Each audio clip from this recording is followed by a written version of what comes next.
Hello everyone, Rodney Dangerfield cousin come to you live via webcam from Parody Entertainment show of mine, and there's an African American named McIntosh. He's 31 years old, of the Bronx, who was an employee of McDonald's, and two women had passed him a $50 bill, and he was looking at it and questioning them about the money.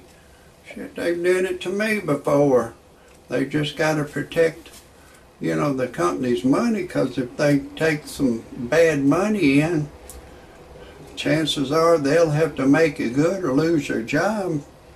But anyways, it's a real entertaining show I've got prepared for you nice people. But I've got to break away to try to protect myself. I think Rayon McIntosh, a 31-year-old employee, African-American, that worked for McDonald's, he should be promoted to a hero, but he's facing criminal charges now of assault, using a weapon on somebody. And these women had jumped the counter and got in his area where he was supposed to be. I personally think he was defending himself.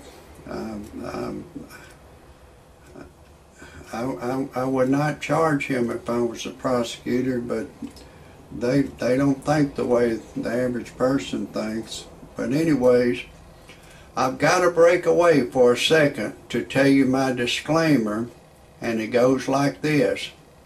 Some of the names have been changed to protect the innocent and the guilty, and some of the pictures have been changed to protect the innocent and the guilty. And everything in my parody entertainment show is a parody. Do not take anything I say seriously. Do not take anything I say personal. Do not try anything I say at home. If you do, check with your attorney first, and then still do not do it. I am a professional. No amateur should ever try anything I say, and everything in my parody entertainment show is science fiction, and everything I say cannot be verified. So if you disagree with my disclaimer, get your happy ass off my channel immediately. I don't want you to hear a thing I gotta say. Now listen, I've got to put my disclaimer in all of my shows for legal purposes. But anyways, this rayon McIntosh, he's 31. He's from the Bronx. He was convicted of manslaughter in the year 2000, and now he's charged with assault with the possession of a weapon. And there's a woman, two women, Denise, darbeau, 24, of Queens, and Rachel Edwards, 24, of Brooklyn. They were charged with menacing, of course, and they had tried to pass him a $50 bill that he had questioned, and they got upset. You know, I don't think they should. He's doing his job, because somebody tells them, look at the money, get a money pen and scratch it, you know, make sure we don't get no counterfeit bill. The reason why they teach them that, they got counterfeit bills before, some from customers, some from employees. That if, you know, the employees will do it too. They'll have like $3,000 bank, and then they'll put all counterfeit money and go turn it into the bank, and then they'll say that they got it from the customer. But employees will do it. And anyways, this black man, when he was beating this woman with some kind of a weapon, one of the women was saying, "Stop it, stop, stop, oh my God." And it was a video taken of them, and you know, I'm for the black man that worked at McDonald's. One of the women jumped the counter. She wanted to get up in his face and say, "Pecklewood, don't disrespect me. Don't disrespect." You know, black people, they don't want a white man to disrespect them, but they don't want a black person to disrespect them either. It's something big burning in a black person's brain. They don't want to be disrespected, and she thought she was being disrespected when he's looking at that money. Shit, he needed a job. He needed a job, and he didn't want to lose his goddamn job. I don't blame him, but the attorney general, they can pick and choose who they want to prosecute, and under the white man's law, these women started it. And there was a white man in Memphis, Tennessee named Philip Workman, and it was around 30 years ago. He went and robbed a Wendy's, and the police was called, and they come over here with their guns out, pop, and shot a lieutenant policeman in the neck accidentally and killed him. And this Philip Workman, he was charged with murder of the policeman, and the white man's law is whoever starts a crime is guilty of everything that comes after it.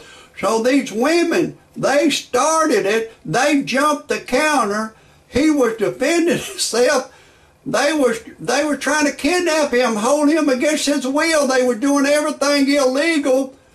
And I'm for the black man in this particular case. I'm for him. And this Philip Workman that robbed this Wendy's, he never fired his gun. But the police charged him with murder of the policeman, and his attorney, he did a terrible job, but I still think he was guilty, as Philip Workman was guilty, that the white man's law is whoever starts a crime. Now these two women, they started it by jumping the counter. They should be charged with assault, carrying a dangerous weapon. They should be charged with everything that this rayon McIntosh is charged with. They should be charged with it. But anyways, look, I've got to break away for another second or two just to tell you a few things about myself. I'm Rodney Dangerfield cousin. You know my cousin, he don't get no respect. I'm 63 years old now. It seemed like after he died, the monkey jumped on my back about 3 times as bad. Everywhere I go, I don't get no respect. I went to buy me a pack of cigarettes, and there's a bitch boy behind the counter. He carded me. I said, "Hey, pal, I'm 63 years old. I went to get me a 6-pack of beer. Another bitch boy was behind the counter. He carded me. I said, "Hey, pal, I'm 63 years old. Then I went to a family restaurant, went to pay for my meal. Another bitch boy was behind the counter. He charged me full price. I said, "Hey, pal, I'm 63 years old. I want my senior citizen discount." Bitch boy carded me. I took my wife to a dude ranch. She left me for another dude. My wife turned gay on me. One day my wife and I was fixing to make love. She was just laying on the bed, neck in a figure 4 position, staring in the sky. I said, "What's wrong, honey? You can't think of anyone to fantasize who you had sex with while we make love?" She said, "No." I said, "Fuck it, neither can I." So I went on and divorced her, and I went on the internet to freepornphonesex.com. All it is a recording of a girl. She'll say, "Hey, lover boy, I'm having a party in my mouth. Would you like to come and boys alone together? I'll give you permission to do anything you want to do to me over the telephone. It'll seem like I'm there with you live." It got my ding-a-ling excited. I called a live service. She said my voice is too ugly for her to talk to.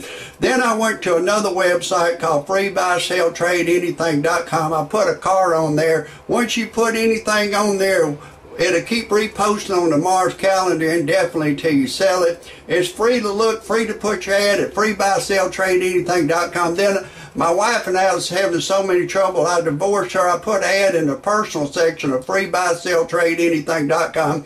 I said I was looking for a young girl to go to church and pray with me. A young 21-year-old Caucasian girl answered that. I've impregnated her. She's having my baby. She weighs 95 pounds. We're deeply in love. Everything's going great. And if anybody has any criticisms or comments about my show, I appreciate it if you're typing underneath my show. That's a wrap for today. God bless you.